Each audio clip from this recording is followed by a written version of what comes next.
السلام عليكم.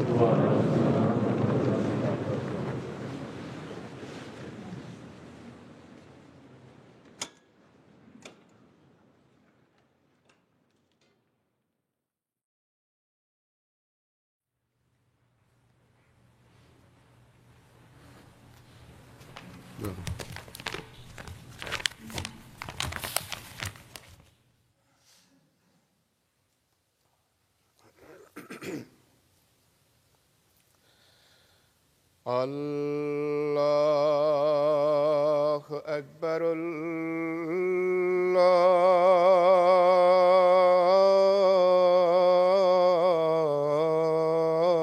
الله أكبر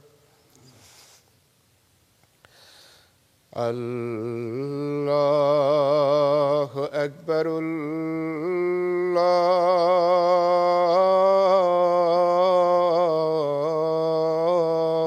الله أكبر أشهد أن لا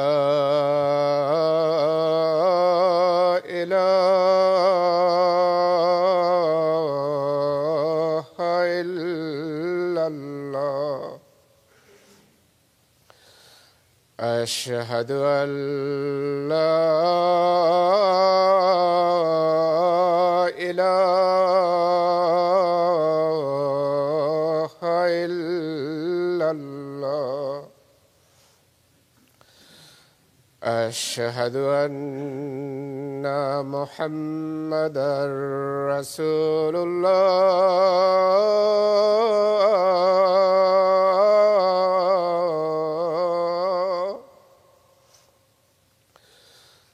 أشهد أن محمدًا رسول الله حي على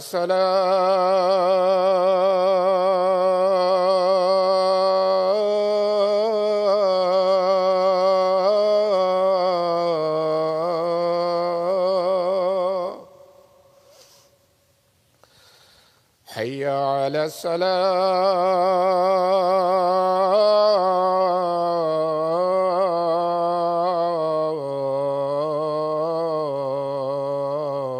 الصلاة حي على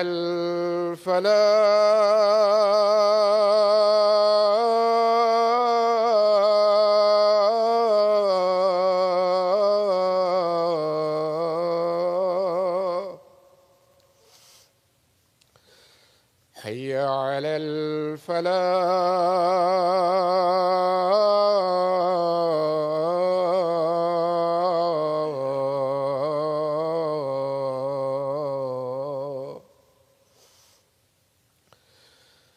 الله أكبر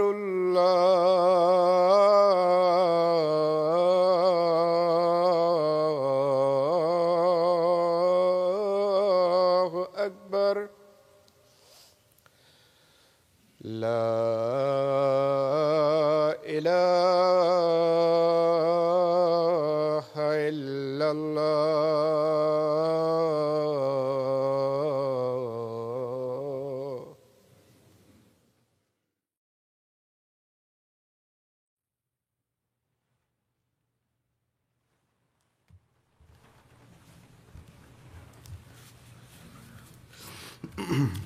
السلام عليكم ورحمة الله.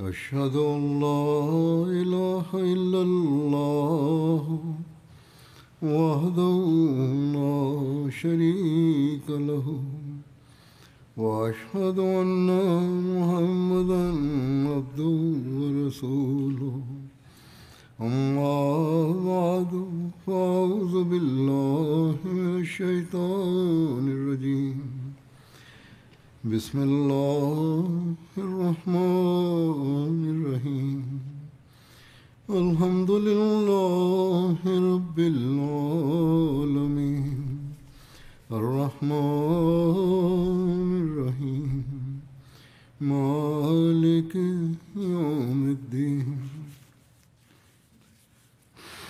إياك نعبد وإياك نستعين اهدنا الصراط المستقيم صراط الذين أنعمت عليهم غير المغضوب عليهم ولا الضالين.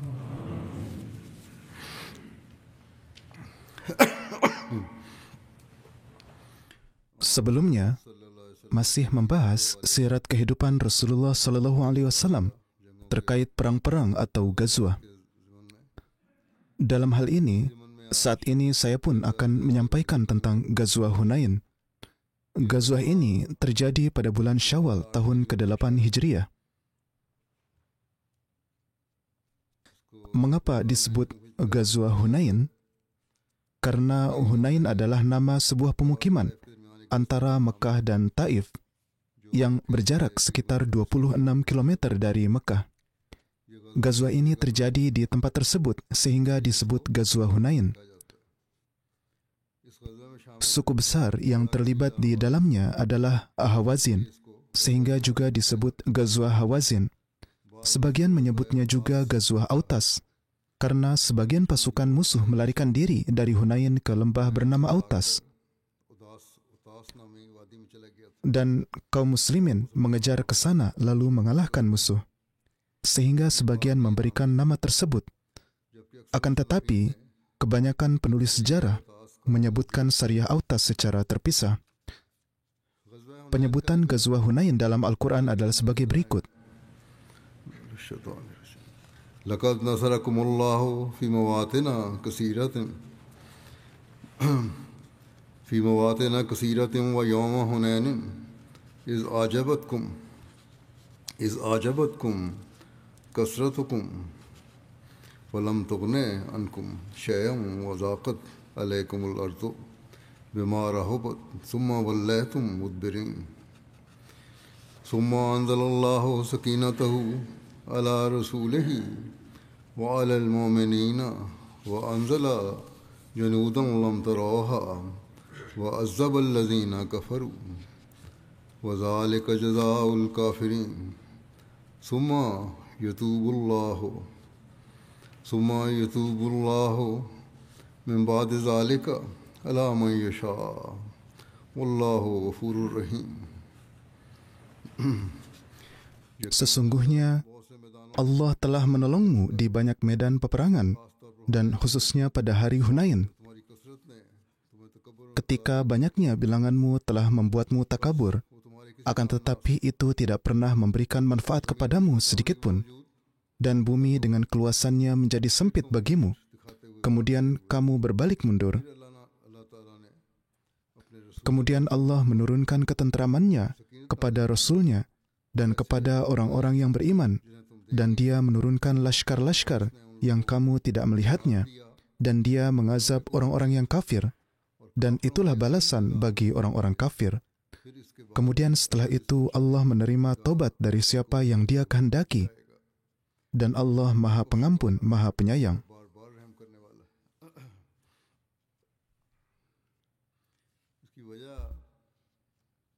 Latar belakang terjadinya adalah ketika Mekah telah ditaklukkan dan hingga saat itu suku-suku besar Arab telah masuk Islam atau tunduk dalam ketaatan kepada Rasulullah SAW. Namun Banu Hawazin dan Banu Saqif yang tinggal dekat Mekah, yang merupakan suku-suku yang sangat durhaka dan suka berperang, mereka tidak hanya menolak untuk tunduk, bahkan para pemimpin mereka berkumpul dan berkata, Muhammad SAW telah menjadikan suku-suku Arab termasuk Mekah tunduk dan patuh kepadanya, dan sekarang ia pasti akan maju ke arah kita. Oleh karena itu, akan lebih baik jika sebelum mereka maju ke arah kita, kita sendiri yang menyerang mereka. Jadi mereka sendiri telah membayangkan, mereka juga berkata, Muhammad Sallallahu Alaihi Wasallam selama ini hanya berhadapan dengan orang-orang yang tidak berpengalaman. Ia belum pernah berhadapan dengan kita. Banu Hawazin bersama dengan suku Saqif, Nasr dan Jusham mengumpulkan semua pejuang mereka. Dari suku Sa'ad bin Bakar dan Banu Hilal berkumpul juga sebagian orang. Dari beberapa riwayat diketahui bahwa Banu Hawazin sebenarnya telah memulai persiapan untuk menghadapi kaum muslim jauh sebelum itu. Karena ketika mereka melihat bahwa Muhammad Sallallahu Alaihi Wasallam perlahan-lahan terus menaklukkan suku-suku lain, termasuk Yahudi, di bawah kekuasaannya, maka mereka mulai khawatir, jangan-jangan penyembahan berhala akan berakhir, dan Muhammad Sallallahu Alaihi Wasallam bersama para sahabatnya akan menguasai semua orang. Oleh karena itu, perlu untuk menghalangi jalan mereka. Maka untuk itu mereka mulai mempersiapkan diri dan mengirim sebuah kelompok di bawah pimpinan Urwah bin Mas'ud ke arah kota Jarash di Yordania agar mereka membawa senjata dan peralatan perang dari sana. Berita tentang persiapan-persiapan Banu Hawazin ini diperoleh dengan cara sebagai berikut. Ketika Rasulullah SAW bermaksud berangkat dari Madinah menuju Mekah untuk Fatah Mekah, maka beliau SAW mengirim beberapa orang di depan pasukan Muslim sebagai pasukan pelopor. Pasukan pelopor ini menangkap seorang laki-laki dari suku Hawazin yang merupakan seorang mata-mata untuk suku itu dan tengah kesana kemari untuk mengawasi kaum Muslim. Ketika Rasulullah SAW bertanya kepadanya dan melakukan penyelidikan dengan seksama, maka dia memberitahu bahwa Banu Hawazin telah mengumpulkan tentara yang sangat banyak dan juga telah mengikutkan Banu Saqif bersama mereka, serta telah mengirim kelompok ke arah Jarash dengan membawa senjata dan peralatan perang yang berat. Banu Hawazin sedang dalam persiapan-persiapan ini ketika Mekah ditaklukkan dengan mudah tanpa perlawanan khusus. Dan hal ini yang menyebabkan suku Hawazin yang telah sombong akan kekuatannya memutuskan, kita sendiri akan keluar untuk menghadapi Muhammad SAW dan para sahabatnya. Dan sebagaimana dugaan mereka, kamilah yang dapat mengalahkan kaum muslim dan memusnahkan mereka. Alhasil, semua suku tersebut menjadikan pemimpin suku Hawazin, yaitu seorang pemuda yang berusia 30 tahun, Malik bin Auf, sebagai panglima perang dan pemimpin mereka, dan dengan menyiapkan tentara berjumlah 20.000, mereka mulai bergerak menuju Hunain. Panglima pasukan Banu Hawazin, Malik bin Auf, mengambil langkah untuk persiapan perang ini, yang mana ini mungkin belum pernah diambil oleh siapapun sebelumnya dalam sejarah Arab, yaitu panglima ini memerintahkan setiap orang dari setiap suku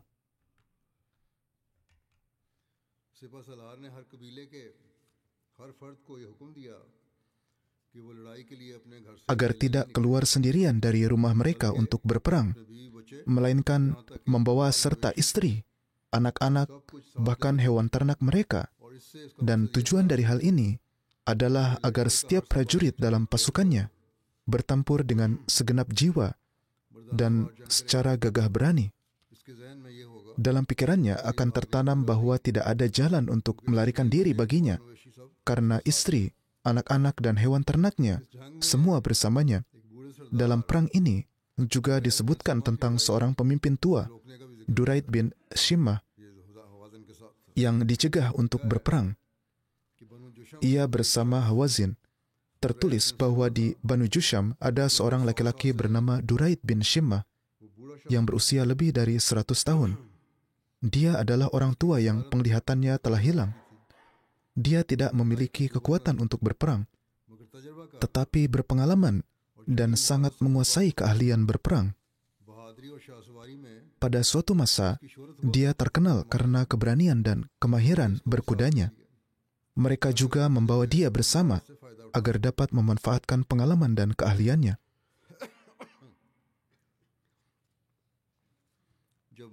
Ketika Malik bin Auf telah sepakat dengan orang-orang untuk bergerak menuju Rasulullah SAW, dan orang-orang keluar membawa harta benda mereka, istri-istri mereka, anak-anak mereka, hingga mereka sampai di lembah Autas dan berkemah di sana, Duraid bin Shimmah yang sudah tua itu turun dan menyentuh tanah dengan tangannya lalu berkata, "Kalian berada di lembah mana?" Mereka menjawab, "Di lembah Autas." Ia berkata, "Ini adalah tempat yang baik untuk berlalunya kuda. Tidak ada masalah dari segi kekerasannya. Ini tidak terlalu lunak sehingga kaki kuda tidak akan tenggelam di dalamnya. Tetapi mengapa aku mendengar suara tangisan anak-anak, suara unta, keledai, kambing, dan sapi?" Maka orang-orang menjawab, "Atas perintah Malik bin Auf, semua anak, wanita, dan hewan ternak dibawa bersama." Maka Duraid berkata kepada Malik, "Engkau adalah pemimpin kaummu. Pengaruh hari ini akan berdampak pada hari-hari selanjutnya. Mengapa engkau membawa anak-anak, unta, keledai, kambing, dan sapi ini bersama?" Ia menjawab, "Aku ingin menempatkan keluarga setiap orang agar berada di belakang mereka, supaya mereka bertempur dengan sungguh-sungguh melawan musuh." Duraid berkata, "Ini adalah pendapat yang sangat keliru. Demi Tuhan, engkau hanya tahu menggembalakan domba." Yakni Duraid berkata kepadanya bahwa ia tidak mengerti perang, tidak tahu apa-apa tentang perang. Duraid berkata, "Apakah ada sesuatu yang bisa dikembalikan kepada pasukan yang telah kalah? Dengarkan, dalam peperangan, untuk keuntunganmu, hanya ini saja yang akan berguna, yakni tombak dan pedang seseorang. Dan jika hasil perang tidak memihak kalian, maka kalian akan kehilangan istri, anak-anak, dan harta kalian. Wahai Malik, mengapa engkau tidak memajukan prajurit Hawazin dan pasukan berkuda ke depan? Kirimkan harta, wanita, dan anak-anak ke benteng-benteng. Kemudian berperanglah bersama mereka dengan menunggang kuda, dan pasukan-pasukan infanteri akan berada di antara kuda-kuda. Jika kalian berhasil, maka mereka akan datang bergabung dengan kalian, yakni semua orang ini, anak-anak dan ternak. Dan jika kalian gagal, maka kalian pergilah kepada mereka. Dengan cara ini, keluarga dan seluruh ternakmu akan selamat."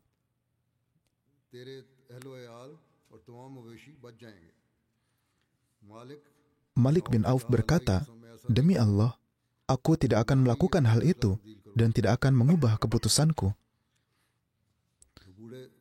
Engkau sudah tua, akalmu sudah hilang." Duraid berkata, "Wahai suku Hawazin, demi Allah, pendapat ini keliru. Orang ini akan menghina wanita-wanita kalian, dan orang ini akan menyerahkan kalian kepada musuh. Kemudian dia sendiri akan pergi bersembunyi di benteng-benteng Saqif. Maka kalian kembalilah dan tinggalkanlah dia." Jadi Duraid memberikan nasihat untuk tidak berperang. Atas hal ini, Malik yang telah diangkat sebagai pemimpin menghunuskan pedangnya dan berkata, "Wahai kelompok Hawazin, demi Allah, kalian harus menaatiku. Jika tidak, aku akan melemparkan seluruh bebanku pada pedang ini dan menusukkannya menembus dadaku, yakni dia akan bunuh diri."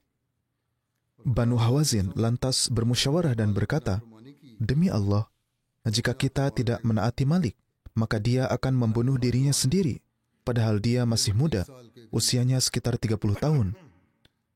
Maka kemudian kita akan bersama Duraid, sementara dia sudah tua. Jika berperang dengannya, kita tidak akan bisa berperang. Kalian sepakatlah dengan Malik."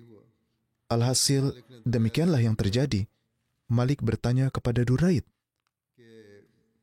"Apakah ada pendapat lain selain itu?" Maka Duraid berkata, "Ya, sembunyikan orang-orangmu di tempat-tempat persembunyian yang akan terbukti membantu kalian. Jika musuh menyerang kalian, maka mereka akan menyerang dari belakang. Kalian dapat menyerang kembali bersama rekan-rekan kalian. Jika kalian menyerang, maka tidak seorang pun dari mereka akan mundur." Pada saat itu Malik berkata kepada para sahabatnya agar mereka bersembunyi di kaki-kaki lembah dan wadi. "Lakukanlah serangan pertama secara sekaligus agar kalian dapat mengalahkan pasukan Islam."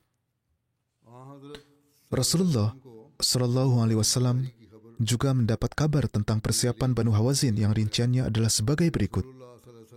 Telah dijelaskan juga sebelumnya bahwa ketika berita peristiwa-peristiwa ini sampai ke Mekah, maka Rasulullah SAW mengutus Hazrat Abdullah bin Abu Hadrat Aslami untuk meninjau keadaan pasukan suku-suku Hawazin. Mata-mata ini memberikan beberapa kabar bahwa senjata sedang dikumpulkan. Setelah persiapan ini selesai, maka untuk itu beliau mengutus seorang lagi untuk mengambil berita, yaitu Abdullah bin Abu Hadrat Aslami. Dia masuk ke dalam pasukan orang-orang Hawazin tersebut dan berkeliling di antara mereka sambil mengumpulkan segala macam informasi. Dia tinggal 1 atau 2 hari di antara mereka, hingga dia juga mendengar Malik berkata kepada para sahabatnya untuk membangkitkan semangat mereka. Ia berkata, Muhammad SAW sebelum ini belum pernah berperang melawan suatu kaum yang menguasai seni perang. Mereka hanya telah berperang melawan para pemuda dari kaum yang tidak mengetahui ilmu perang, sehingga mereka dapat mengalahkannya. Maka ketika pagi tiba, kalian buatlah barisan ternak dan wanita-wanita kalian di belakang kalian. Kemudian seranglah sekaligus. Kalian patahkanlah sarung pedang-pedang kalian dan berperanglah dengan 20.000 pedang terhunus. Dan seranglah seperti halnya serangan seorang kesatria, dan ketahuilah bahwa kemenangan akan diperoleh oleh siapa yang menyerang terlebih dahulu. Kemudian Abdullah bin Abu Hadrat datang kepada Rasulullah SAW dan memberikan seluruh berita kepada beliau. Rasulullah SAW terpaksa melakukan persiapan untuk menghadapi pertempuran. Sebelum berangkat dari Mekah untuk menghadapi Banu Hawazin, Rasulullah SAW melakukan peninjauan, dan ternyata dibandingkan dengan perang yang diperkirakan akan terjadi, pasukan Islam memiliki perlengkapan perang yang sangat sedikit. Untuk memenuhi kekurangan ini, beliau SAW meminjam beberapa senjata dari seorang tokoh kaya Mekah, yaitu Safwan bin Umayyah yang pada saat itu masih musyrik. Maka Safwan bertanya kepada beliau SAW, apakah Anda ingin meminjam harta saya atau merampasnya? Beliau SAW bersabda, tidak, kami meminjamnya sebagai suatu pinjaman dan ada jaminan untuk pengembaliannya. Atas dasar ini ia bersedia memberikannya, dan dia memberikan 100 baju zirah yang disertai dengan helm besi, perisai, dan lain-lain. Menurut beberapa riwayat, untuk memindahkan senjata-senjata ini, dia, Safwan, juga memberikan unta-unta bersama dengannya. Setelah perang, ketika baju zirah Safwan dikumpulkan untuk dikembalikan, beberapa di antaranya ternyata kurang. Karena telah diberikan jaminan untuk mengembalikan baju zirah tersebut, maka Rasulullah SAW berbicara kepada Safwan, silakan ambillah harga gantinya. Akan tetapi sekarang Safwan bukanlah Safwan yang sama seperti saat dia memberikan baju zirah itu sebelumnya. Safwan telah ikut serta dalam perang Hunain, meskipun dia pada saat itu masih musyrik. Dan setelah peristiwa Hunain, dia memeluk Islam. Yaitu dia memang ikut serta dalam perang Hunain, tetapi masih musyrik. Namun setelah perang, dia memeluk Islam. Maka dari itu Safwan berkata, La ya Rasulullah, li'anna fi qalbil yawma ma lam yakun yawma izin. Tidak, wahai Rasulullah SAW, karena keadaan hatiku hari ini berbeda dengan keadaan pada hari itu. Jadi dia menolak untuk menerimanya. Demikian pula Rasulullah SAW meminjam 3.000 tombak dari sepupu beliau, Naufal bin Haris, dan bersabda, Aku melihat bahwa tombak-tombakmu ini menusuk punggung musuh. Dalam sabda beliau ini terdapat kabar suka bahwa musuh akan kalah dan melarikan diri, serta akan mengalami kerugian jiwa yang besar. Demikian pula dari Ibnu Abi Rabi'ah juga dipinjam beberapa senjata. Cerminan akhlak mulia Rasulullah SAW patut diperhatikan, karena saat itu beliau SAW telah menaklukkan Mekah, dan sekarang ini adalah suatu kaum yang telah ditaklukkan, dan menurut aturan dan tradisi perang, penakluk biasanya menjadi pemilik harta benda kaum yang ditaklukkan. Akan tetapi sekarang ketika diperlukan senjata-senjata untuk berperang, setiap senjata dipinjam satu persatu, dan dengan janji bahwa beliau sallallahu alaihi wasallam akan mengembalikan senjata sebanyak yang beliau ambil. Demikian pula dari Abdullah bin Abi Rabi'ah, saudara tiri Abu Jahal, beliau sallallahu alaihi wasallam meminjam 40 dirham. Dalam riwayat disebutkan bahwa mereka masuk Islam pada hari Fatah Mekah. Beliau meminjam 50.000 dirham dari Safwan bin Umayyah, 40.000 dari Abdullah bin Abi Rabi'ah. Jumlah keseluruhannya adalah 130.000 dirham. Menurut sebagian riwayat, pinjaman tunai pernah diambil oleh Rasulullah SAW pada saat Fatah Mekah untuk membantu para sahabat yang membutuhkan. Uang itu kemudian beliau SAW bagikan di antara mereka, masing-masing 50 dirham. Menurut satu riwayat lain, pinjaman itu digunakan untuk membayar diat atau tebusan bagi korban dari Bani Juzaimah. Ada kemungkinan bahwa Rasulullah SAW mengambil pinjaman tersebut untuk beberapa keperluan sekaligus, termasuk bantuan keuangan dan pembayaran diat. Allah Maha mengetahui, wallahu a'lam. Rinciannya insyaAllah akan saya jelaskan kemudian. Setelah solat nanti, saya juga akan memimpin solat jenazah gaib untuk 2 orang. Pertama, almarhum Tuan Khawaja Mukhtar Ahmad Bad Sahib, putra Tuan Khaja Abdurrahman dari Sialkot. Beberapa hari lalu beliau wafat pada usia 92 tahun. Inna lillahi wa inna ilaihi raji'un. Beliau lahir di Sialkot, menempuh pendidikan hukum, lalu bergabung dengan Angkatan Udara Pakistan. Di sana beliau mendapat pelatihan di Risalpur dan hingga tahun 1974 mengabdi dengan penuh dedikasi sebagai perwira hukum di Angkatan Udara Pakistan. Namun pada tahun itu bersama perwira-perwira Ahmadi lainnya, beliau diberhentikan dari dinas. Pada masa yang sangat sulit bagi jemaat Ahmadiyah, yakni di kerusuhan tahun 1974, beliau berkhidmat di bawah bimbingan Hazrat Khalifatul Masih ketiga rahimahullahu ta'ala dalam Komisi Hukum Jemaat, bahkan sempat bertemu dengan Gubernur Punjab terkait upaya-upaya jemaat. Beliau juga memiliki hubungan yang erat dengan Hazrat Mirza Bashir Ahmad Sahib radhiyallahu ta'ala anhu dan Hazrat Chaudhry Zafrullah Khan Sahib radhiyallahu ta'ala anhu, serta mendapat kesempatan membantu Chaudhry Sahib dalam penyusunan jilid pertama Essence of Islam. Di tingkat pusat, beliau pernah berkhidmat sebagai Direktur Fazli Umar Foundation dan bertahun-tahun pula berkhidmat sebagai Kadi di Darul Qaza Rabwah. Saya sendiri pernah bekerja bersama beliau di bidang Qada. Beliau seorang yang berpandangan luas, rendah hati, dan selalu memiliki hubungan yang kuat dengan khilafat. Hubungan dengan beliau pun setelah khilafat sangat baik. Pada tahun 2002, beliau pindah ke Kanada dan di sana berkhidmat sebagai Amir Daerah. Beliau sangat teratur dalam ibadah solat dan tilawat Al-Quran, giat dalam pengorbanan harta, serta seorang Ahmadi mukhlis yang penuh pengabdian. Kehidupannya merupakan teladan luhur dalam hal kesetiaan, kerendahan hati, dan keikhlasan terhadap khilafat. Beliau meninggalkan seorang istri, 1 putri, 2 putra, serta cucu-cucu. Istrinya, Nyonya Amatul Qayyum, adalah putri dari Tuan Gulam Ahmad Akhtar Sahib, seorang pejabat tinggi di perkeretaapian Pakistan dan setelah pensiun pernah menjabat sebagai Nazir A'la.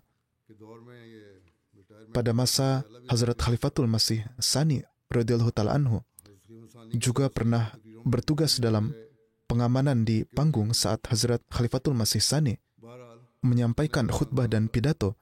Jadi ini adalah keluarga yang penuh pengkhidmatan bagi jemaat. Beliau juga mertua dari Tuan Dr. Zahid Khan, ketua Darul Qada di Inggris. Putri beliau, Aisyah Khan, menulis, "Saya selalu melihat ayah saya taat kepada khilafat. Beliau mendidik kami bertiga dengan dasar yang sama, bahwa hidup ini tidak boleh punya tujuan lain selain ketaatan kepada jemaat dan khilafat. Meski pekerjaan beliau di Angkatan Udara terhenti mendadak, di tahun 1974 dan praktik hukum beliau pun tidak begitu berhasil, namun beliau tetap sabar dan tawakal kepada Allah. Beliau tidak pernah meminta-minta kepada manusia, melainkan hanya memohon kepada Allah Ta'ala. Sejak saya kecil, saya melihat beliau tekun beribadah, selalu ambil bagian dalam segala amal kebajikan. Beliau selalu membayar candah di awal bulan. Bahkan bila ada rezeki lebih, beliau segera memberikannya. Beliau sangat menjaga hubungan dengan orang lain dan terutama sekali memiliki hubungan yang luar biasa dengan khilafat. Sebagaimana yang telah saya sampaikan, beliau juga sangat mentaati nizam jemaat. Saudara-saudara beliau pun memiliki hubungan keikhlasan yang luar biasa dengan nizam jemaat dan khilafat. Sebab mereka semua diberikan tarbiyat yang baik oleh ayah mereka. Jadi, seluruh keluarga ini dengan karunia Allah Ta'ala adalah keluarga yang penuh dengan kesetiaan. Istri beliau pun, yang merupakan putri dari Tuan Akhtar Sahib, sebagaimana telah saya sampaikan, berasal dari keluarga yang setia menghormati jemaat.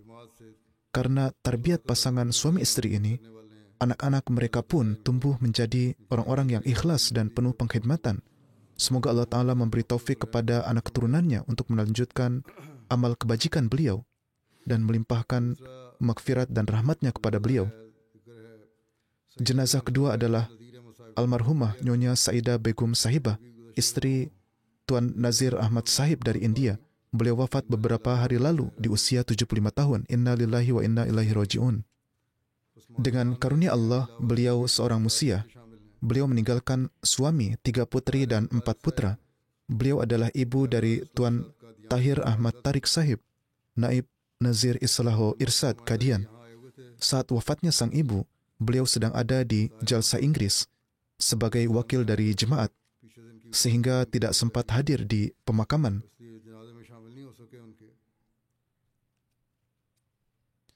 Keluarga ini juga keluarga yang penuh pengkhidmatan bagi jemaat. Seorang putranya, Tuan Syabir Ahmad Sahib adalah mu'alim, sementara salah seorang putrinya adalah istri seorang mubalik yaitu Tuan Jabbar. Putra-putra lainnya pun aktif dalam pengkhidmatan jemaat.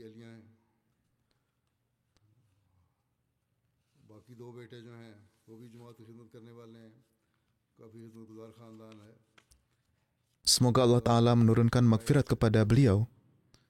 Tuan Tahir Ahmad Tariq Sahib menulis,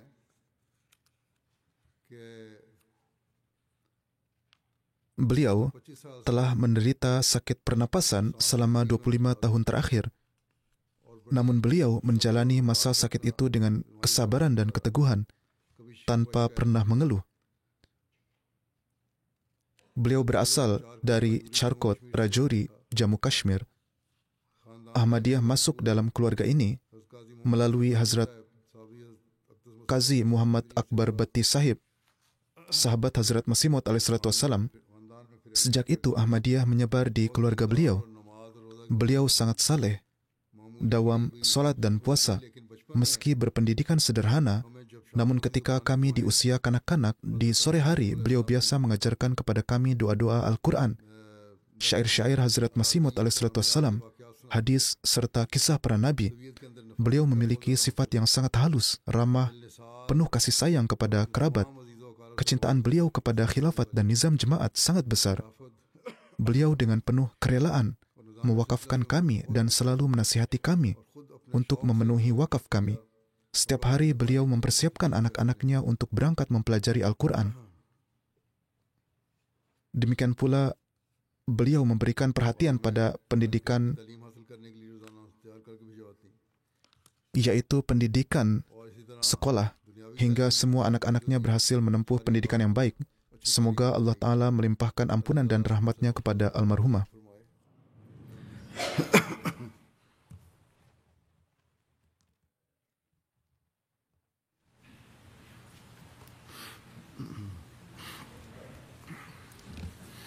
Alhamdulillah. الحمد لله نحمده ونستعينه ونستغفره ونؤمن به ونتوكل عليه ونعوذ بالله من شرور أنفسنا ومن سيئات أعمالنا من يهده الله فلا مضل له ومن يضلل فلا هادي له ونشهد أن لا إله إلا الله ونشهد أن محمدا عبده ورسوله عباد الله رحمكم الله إن الله يأمر بالعدل والإحسان وإيتاء ذي القربى وينهى عن الفحشاء والمنكر والبغي يعظكم لعلكم تذكرون اذكروا الله يذكركم وادعوه يستجب لكم ولذكر الله أكبر